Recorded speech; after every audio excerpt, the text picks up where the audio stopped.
Today we are painting. If you're on a budget, best way to do that is find some clearance paint at your local hardware store. Just be mindful of the sheen. And for applicators, Q-tips are great, and you can get a bunch of them for very few dollars. Paint I've got today will be this quart of gray. You'll notice it's an eggshell. That won't make a difference. It was $2. Can't beat that. And the 6 ounce of satin, dark gray, which I'll be using for a lot of the chassis parts. Good way to get your paint ready to use is honestly just shake them up. There'll be paint on the lids when you open them, and just use that. I'm going to be painting some of these small parts today in front of you, like the brake rotors and calipers for the front, which are very small. And for that, I will simply use the Q-tip, dab it in the paint, and just be able to dab the paint onto the brake caliper. Easy like that. And we're gonna get into that right now. This is not gonna be fun. They are off the car because for some reason they just wouldn't stick. I think these are meant to be glued in place. I don't think that the wheels were meant to turn on this little $22 model, so I'm not surprised by that, but I won't complain. So we're gonna take some paint on the Q-tip, dab a bit of it off so we don't have excessive paint, and just start going to town. This is the outside face of that caliper, so we're gonna make sure to coat that.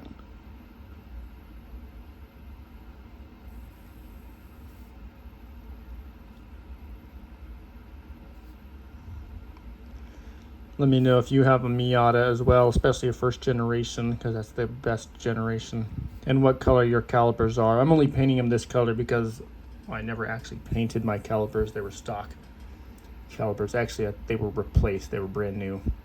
Came to a point where I found out they were all seized up. Isn't that handy? There we go. And that's what I mean by just wiping off the excessive paint with the other side of the Q-tip. And that's it. It's one brake caliper ready to go. So we'll put that down. We'll pick up the other and we'll do exactly the same. So we'll get a dab of paint right there, blot off the excess paint, and we'll get back to work here. This outside face of the caliper is the easiest one to start with because it has the most surface area, and that is a good way of getting rid of any more excess paint you have on your Q-tip or paintbrush or whatever you are using. So turn it around. There's that familiar Miata caliper shape.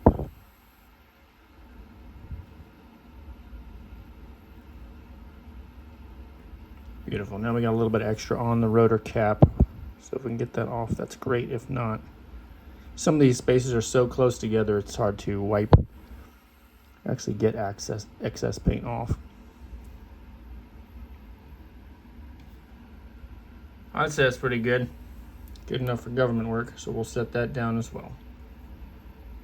Something I wanted to do and I didn't think of until I had this put together and glued together, but it's probably still attainable, is paint the coilover springs on, not my most recent Miata, but my first one. I had some lowering springs on it that were yellow. Can't remember what brand that was, but I wanted to replicate that feature on here. I would at this point have to take everything apart, which I'm not afraid of doing. It's just a little bit more work.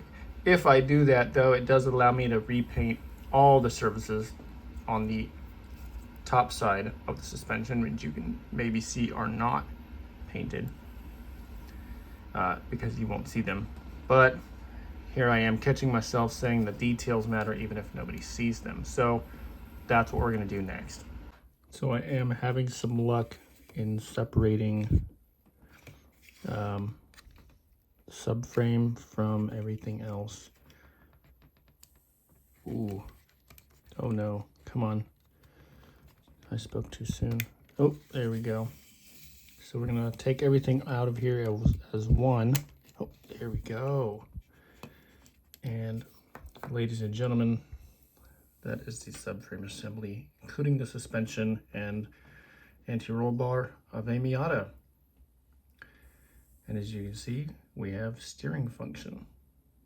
Pretty awesome. So we're going to take out the coilovers.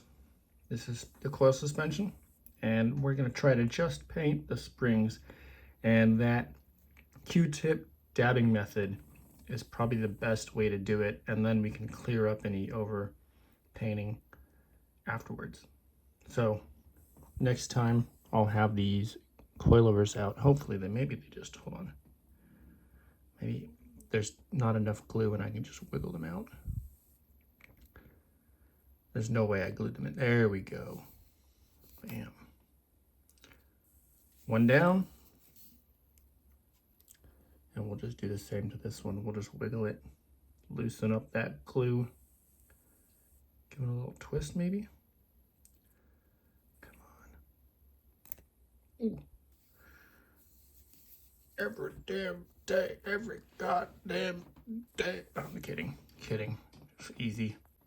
Okay, first things first, clean off the excess glue. Really don't have much. I think it's unfortunately trapped inside the pockets where the coilovers sit, but I don't think it'll get in the way of us gluing it all back together. Although the top and bottom half of the subframe are now trying to separate on me. So let's set that aside so we don't bump it and break it. So the paint that I have chosen for this is a paint that I have had for I think 2 years. It was also a clearance paint from the Home Depot. It is a satin, as you can see. And it is called Solar Energy, and it hasn't been opened in 2 years, so give me a second. Oh, I gotta see some stuff here. Oh, Lord. Oh. And when I say it's a vivid yellow, it is a, oh my God, a very vivid yellow. I wasn't kidding. That is quite yellow, isn't it? I think the camera's actually darkening it up a little bit. It's kind of a faded yellow. So I'm gonna give this a quick shake so I can get some paint on the lid. Wasn't that quite a noise? Sorry, headphone users. Open this up. There we go. That's what we're gonna work with. So we are going to grab a coilover and a Q-tip. I want that nice and flat. So just stomping the Q-tip a couple times helps. Dab it into the paint. Dab some excess off and just kind of go to town. You don't want to go too heavy because you want, oh no, it's moving on me. What if I did? So it is going to move on me, which is irritating. And you're just going to keep going at it, dabbing carefully, making sure that you're just staying on the spring. So I'm getting a little bit messy here, but I think it's coming out all right. We can get a little bit on the base of the shock tower, that's fine. The spring settles there anyway. All right. Hey, I think that looks all right. We're gonna wipe this off up top if we can. Oh, damn. Now, the next assignment is probably just to put them right back in so they're sitting upright and unable to move because I don't have a good way of setting these down. So that's exactly what I'm going to do. I'm just going to set this back into place here. Sweet. So we'll put that right there to dry. We'll grab the other one and repeat. And there we have it, folks. 2 coilovers painted, sitting upright to dry. I'll be able to pull them out in a couple minutes, reapply the glue, put it back onto the chassis. Let's copy that with the rear. Okay, I hate to admit, I glued the rear together a little bit too well, so I'm just gonna reach in there with the Q-tip and dab up as much of these coilovers as I can. There's limited space to work with, but I'm gonna do my best. So next time you see me, these will be painted. Bingo, 2 coilovers painted. The next step is cleaning up any glue spots on the chassis. There, there, where the coilovers match up. And right here on the subframe, we have 2 spots that need some touching up. And then we'll re-glue everything, call it a day. Okay.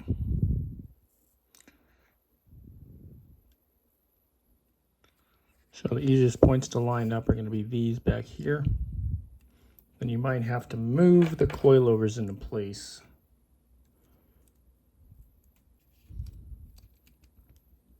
I believe we're in.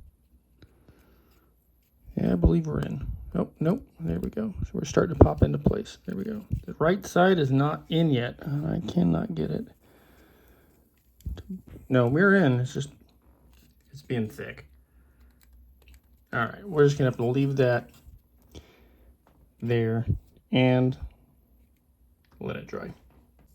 So this is a stage to think of all the other parts that you can paint or color to match how you want it to look or how your own vehicle looks. So another point is these pedals right here, which most of the time they would come with a lovely rubber grippy pedal cover, but they come off so easily you end up with the bare metal pedals. So we're going to replicate that by putting that dull gray right there. Now at this point, we have a fairly detailed tombstone center console. And if I wanted to, I could get in here and paint these details as they are on the car. Mostly, I'm just thinking about the HVAC unit and potentially the hazard and headlight button. That would be painting the hazard button red and the HVAC unit as best as I can. But seeing as those details are so small, we'll probably hold off on those for now. I don't have the bright red that I want to do the hazard button, and I also don't want to mess it up. So I just don't feel like I have what I need to accomplish that right now. So we're going to leave it alone. The pedals have been painted. They'll dry up in just a bit and we can move on to the next stage. There is one more detail I'm going to paint while we're here and while it's on my mind, and that is going to be the radiator / intercooler right there. I'm going to take some time to tape off around it. Shouldn't be too hard to tape off considering everything is flat and square around it. So give me a minute and we'll come back when it's all taped off. All right, guys, finished chassis so far. Subframe, control arms, suspension components, coilovers, front and rear, all painted. And the radiator painted to look like a radiator. I wish there was more engine detailing up top. There's definitely room for it, somewhere up to the top of the wheel arches, but that's okay. The hood doesn't open, so they obviously didn't feel the need to make an engine model any more detailed than they have to. Any more detailed than I'd have a streak of oil coming from here all the way back. And the last thing now to do is place the rear rotors and calipers onto the chassis up front, and I believe we're just gonna have to glue them in place because I don't think that this $24 kit off of Amazon is really set up for the wheels to roll. I'm shocked that the steering function is even there at all. It's a shame that the chassis might not be able to roll because the kit comes with these absolutely microscopic bushings that go inside the wheel hub here / brake rotor / caliper assembly. So those pop into place like that, and then it slides onto, well, it doesn't slide onto, it rests in that space right there. But it's looking like everything will have to be glued because it doesn't just pop in and snap into place. So I've got some fresh glue on a Q-tip here, proven method, and we're just gonna dab it all up in there. Yep. We can dab soap on the surface, the face of it, and then we're just gonna press, and there's the way these go. There's a notch. See, that's what I'm talking about. You see that? that already fell out. There's a notch, but honestly, if you have ever had a Miata, you know which way this goes because you know which side of the wheel the calipers are on. There you go, folks. Calipers on one side completed. And that is all 4 calipers mounted to the MX-5. Next, the wheels. Correction, we're actually going to end the video here. The set comes with these chrome daisies, a wheel set that I've never actually had on any of my Miatas. So I'm going to try and source some wheels that look the part of my wheels, which had a two-tone saw blade design, and we'll catch up at that point. Next video, that's right, next video we're going to focus on making some carpets for the Miata. Now, I have it set up left and right, front and rear. The left and right rear carpets might not actually get used. They're under the seat. There's no carpet there anyway. We're talking about floor mats here, the stuff you really see. The left front needs to be extended towards the firewall by just a little bit, so that's a modification I need to make, and the shelf fits perfectly. So I have some stuff to do. I have to source a fabric for these parts right here, and I have to source the correct wheels. If you guys liked this video and you got anything out of it, or if you didn't get anything out of it, go ahead and give this video a like. It'll be much appreciated. And I will see you guys in the next video with even more details to come for this Mazda MX-5 build.